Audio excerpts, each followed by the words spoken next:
Hello everybody and welcome back to Metroid Prime Fusion 100% Hard Mode Guide. It's still a pain every time, I have to say that, but here we go. Right, so the last time we worked our way through the phase on mines and got through some reasonably difficult battles. Now it's a little bit simpler. We're gonna exit the phase on mines first of all.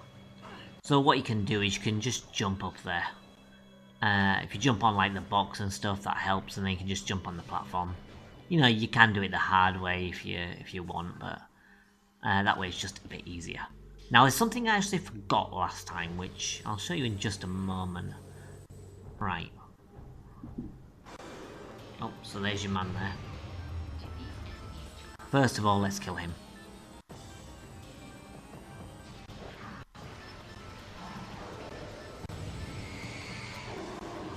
All the space pirates that were in this room are now gone, thankfully, and we've just got this big boy.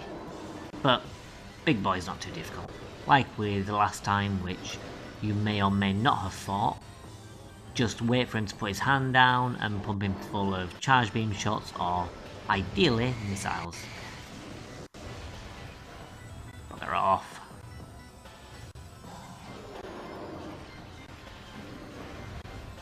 He takes a while to take down, but he's not so tough. There we go. Right, so with that out of the way, we need to scan the pirate data and head back through here.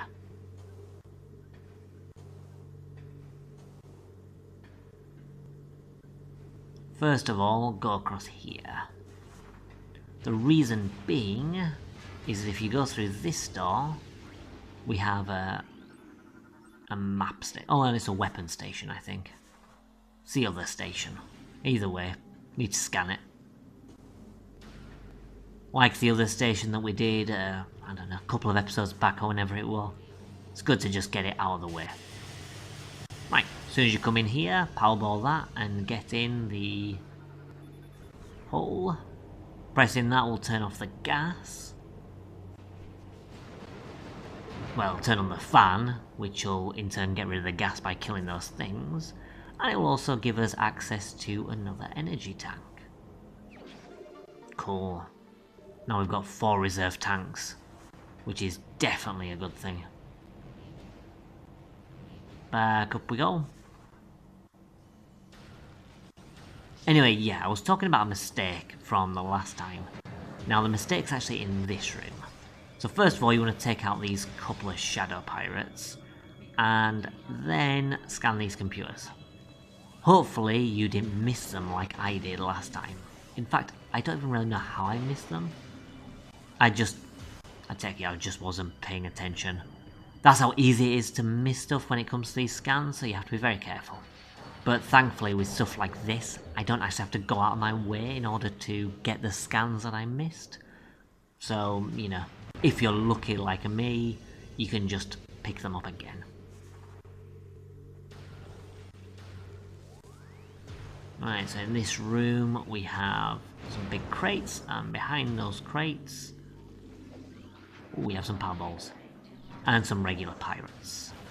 Now the regular pirates, like before, just freeze them, missile them, job's good. Now we want to jump on this thing. So if you look, we're going to land on this, and then we can land on a bit of the metal at the side, and a bit of the metal at the top, and then we can jump over to this platform here. It looks difficult, but it's really not, to be honest. With very little practice you should be able to get it. There's some like phase on underneath, so if you fall down you're going to take some damage, but it's relatively straightforward to do. If you mess it up the first time, just keep on practicing and then restart from the save point, and then the second time it should be a piece of cake. Yeah, the turret that I just took out then, you'll want to take out, because as soon as you reach about this point, it'll start shooting at you and just deal loads of damage. So shooting it from the bottom like that means you can just take it out with no issue.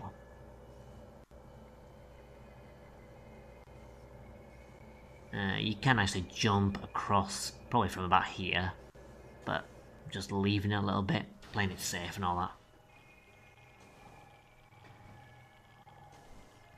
As I say, this isn't a speedrun or anything, even though I'm using some speedrun tricks throughout the playthrough. You know, this is mainly just used for entertainment purposes, so these skips and stuff are just to make it a little bit different from your first playthrough. There's no point in taking unnecessary risks, not when it involves waiting moments. Right, so now we're gonna get the plasma gun, which is a completely OP weapon in this game, but I love it. Right, take out these dudes, and then power bomb.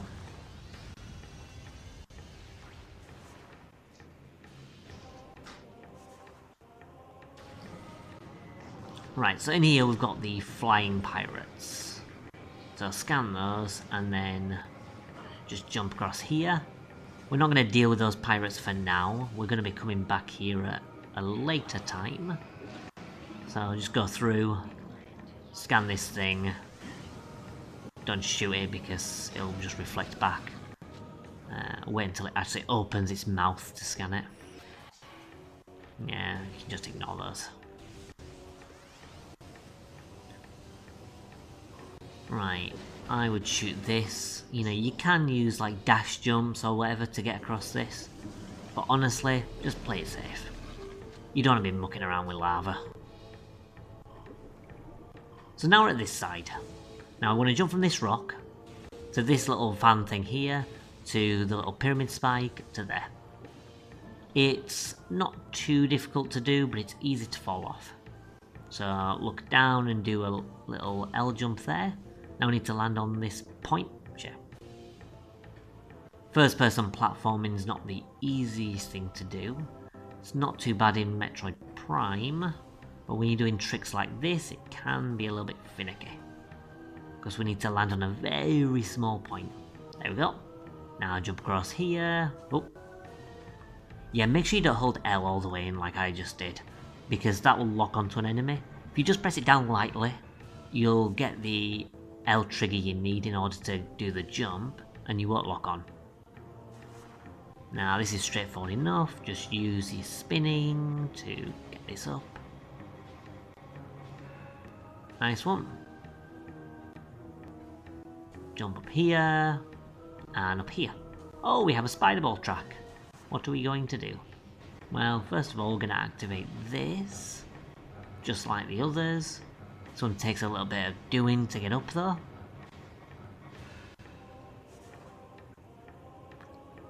And we're going to jump up the hole. If you jump up the hole, you'll get to this point and we'll be at the top. There we go. Oh, yeah. So you can just jump up there, you don't actually have to use a spider ball. Now if we activate this, we get to the fun part. It opens up the ceiling and dun dun dun dun, spider ball tracks. This is very fun to navigate. It's not overly difficult. It can be a little bit finicky, but honestly it's not so bad. You just have to be a little bit careful. So these things I'm showing at here, this is a general route. So first of all, you need to do that spring jump I mentioned last time, using the right trigger to look down and then the left trigger. I would also recommend looking down when you're jumping onto this thing that I'm trying to jump on now, just to make it a little bit easier to land on. I believe we're using like a ghetto style jump to get up there, but either way, just keep on trying to jump. Then we're on this square, so we're going to jump on the next square.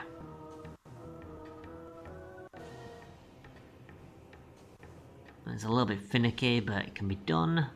Then I'm going to do the same again on this one. And use here. I think we're kind of jumping slightly against the wall to gain a bit of extra height, which is why sometimes you'll do it and sometimes you won't. So just kind of experiment. I mean, it's not too difficult to do, it's just a matter of doing it. Right, so now we've got the plasma gun. We're going to have some fun with this. As I say, it's quite OP, and the game kind of shows off how OP it is, you know, pretty quickly after you get it. Right, so let's open this door and get out of here. Oops.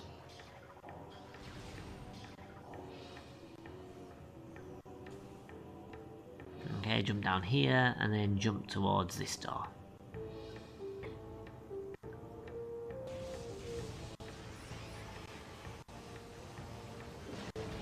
Right, just heading back the way we came.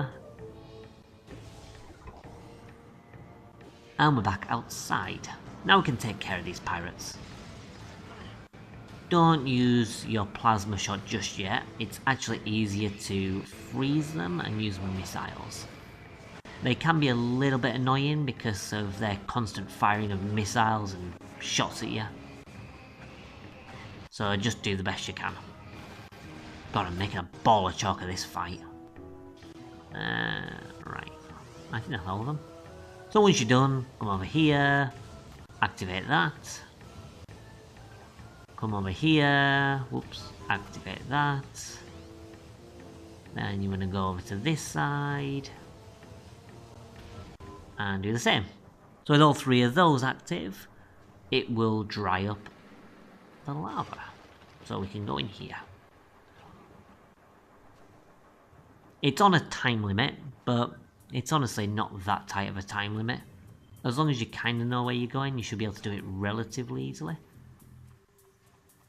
Again, I'm not really going to give a guide to this part because this you have to do in the main game, which you should be familiar with if you've done it. Oh, bugger off. There we go. Let's get rid of those guys. Hey, double kill.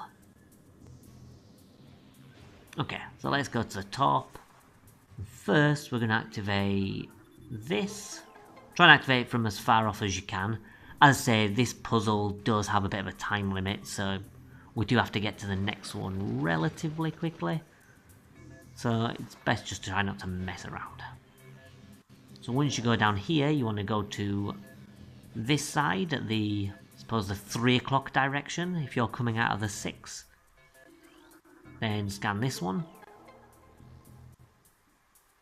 This will give you access to the north part. So again, roll out here, use the boost ball to get around quickly as you can. And then you want to go into the first one on the right, the 12 o'clock position. Get this energy tank. Wahey!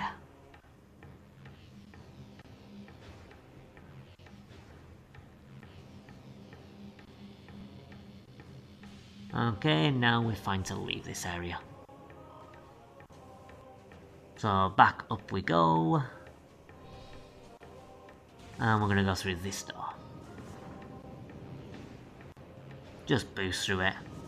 I mean, I got through without being hit, but you might get hit by the flame, but don't worry too much about it. There we go. So go around the elevator, because then we get an opportunity to save. The reason why we're saving is because as soon as we go up here, we're going to be facing a boss. Now, it's a bit of an interesting boss, because we're going to fight it in a bit of an unintended way. Normally we need a thermal visor, I think, to take out this boss, and that will identify and allow you to lock onto his weak spots. However, like that invisible robot thing we fought a little bit earlier, we're not going to be doing that. We're just going to be doing things the hard way. Because we don't need to do things the easy way.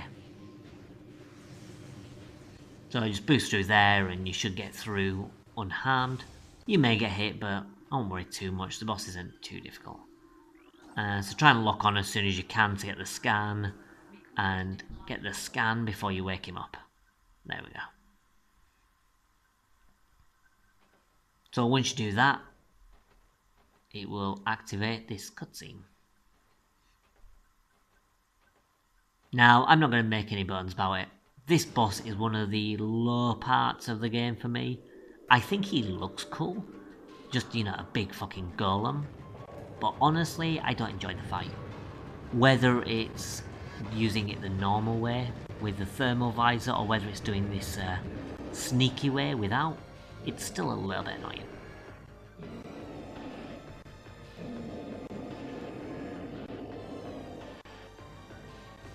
Right, so what we're going to do is we're going to turn to a morph ball and we're going to go towards him.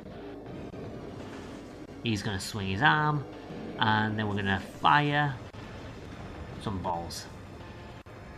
So when he raises his arms, he's going to turn into a sort of a morph ball, and that's the moment when you basically need to either use morph balls to destroy his shell, or use a power bomb.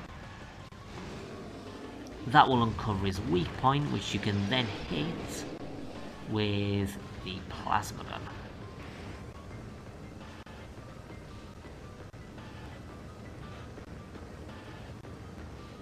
Once he uncovers it again, there we go.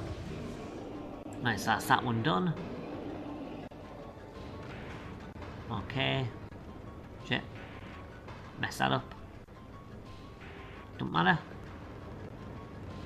When he's a morph ball, you can plan your morph ball bombs in order to activate that weak spot. He just has to roll over it, which will probably result in you getting hit if you're not careful, but it's not too difficult to do. The key thing to do is either use a power bomb just as it is about to roll like that to uncover a weak spot, and hopefully destroy the weak spot too, or while he's rolling like this, use morph balls. So yeah, I didn't get him then, I think. No, never mind. I'm just kind of guessing where his weak spot is now. Okay, morph ball time. So let's plant some bombs. And yeah, I definitely uncovered it that time, I can see it. Bugger off. Well, hey. So this is pretty much the general gist of it. I mean, there's nothing really that much else to say about the boss.